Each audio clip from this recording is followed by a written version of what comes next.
गौतम बुद्ध हमेशा ही सही समय पर प्रवचन देने पहुंच जाया करते थे। वो आज तक कभी भी देर से नहीं आए थे और ना ही उनकी वजह से किसी को उनका इंतजार करना पड़ा था। पर आज कुछ अलग था। पहली बार ऐसा हुआ था कि उनके शिष्यों को उनका इंतजार करते काफी समय हो गया था, लेकिन बुद्ध अभी तक प्रवचन सभा में नहीं पधारे थे। सभी शिष्य आपस में बातचीत करने लगे कि जरूर बुद्ध को कोई जरूरी काम आ गया होगा, नहीं तो वह हमेशा सही समय पर आ जाते हैं। शिष्य यह बातें कर ही रहे थे कि अचानक गौतम बुद्ध अपने हाथ में कमल का फूल लिए वहां आ पहुंचे और पेड़ के नीचे लगे आसन पर आकर बैठ गए। आश्रम में तकरीबन 500 शिष्य थे जो उनके प्रवचन का इंतजार कर रहे थे। इन 500 शिष्यों के अलावा एक और शिष्य था जिसका नाम था महाकश्यप। आश्रम के बाकी शिष्य मानते थे कि महाकश्यप पागल है, क्योंकि वह कभी भी उनके साथ बैठकर बुद्ध का प्रवचन नहीं सुनता था और उसने कभी ध्यान करने का प्रयास भी नहीं किया था। सारा दिन एक पागल की तरह पेड़ के नीचे बैठा रहता था।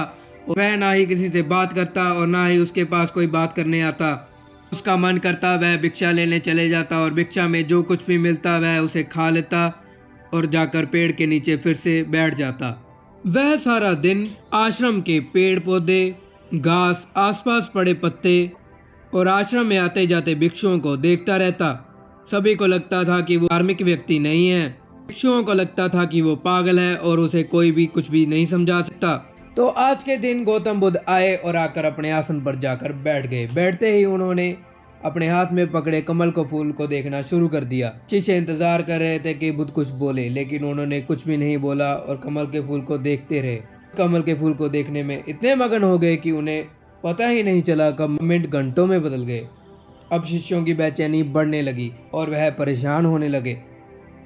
तभी उन्हें किसी के जोर जोर से हंसने की आवाज आने लगी।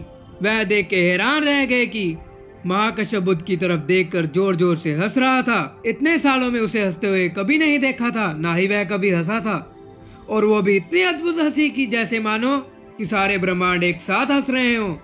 उसकी हंसी सारे आश्रम में गूंज रही थी। सभी शिष्यों ने बुद्ध की तरफ देखा। बुद्ध अभी भी फूल की ओर देख रहे थे और उनकी आंखों से पानी टपक रहा था। कश्यप ने हंसना बंद किया।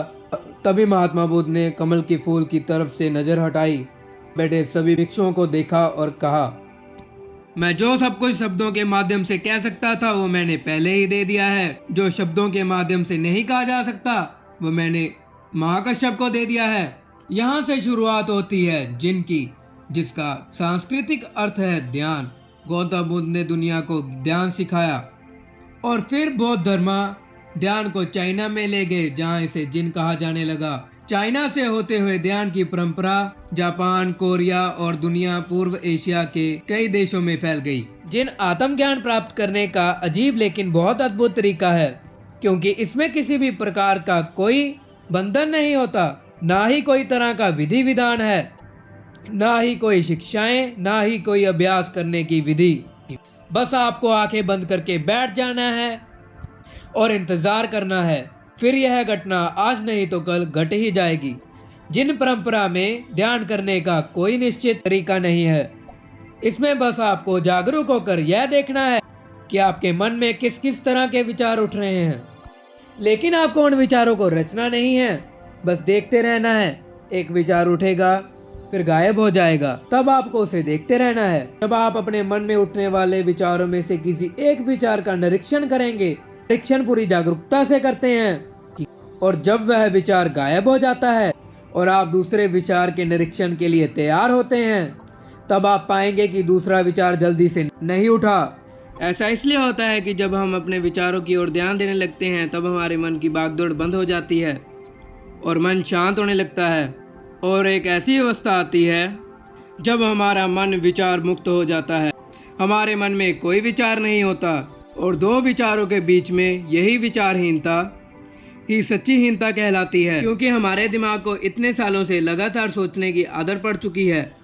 लेकिन अगर हम लगातार प्रयास करते रहें तो धीरे धीरे विचारहीनता यह समय लंबा हो जाएगा।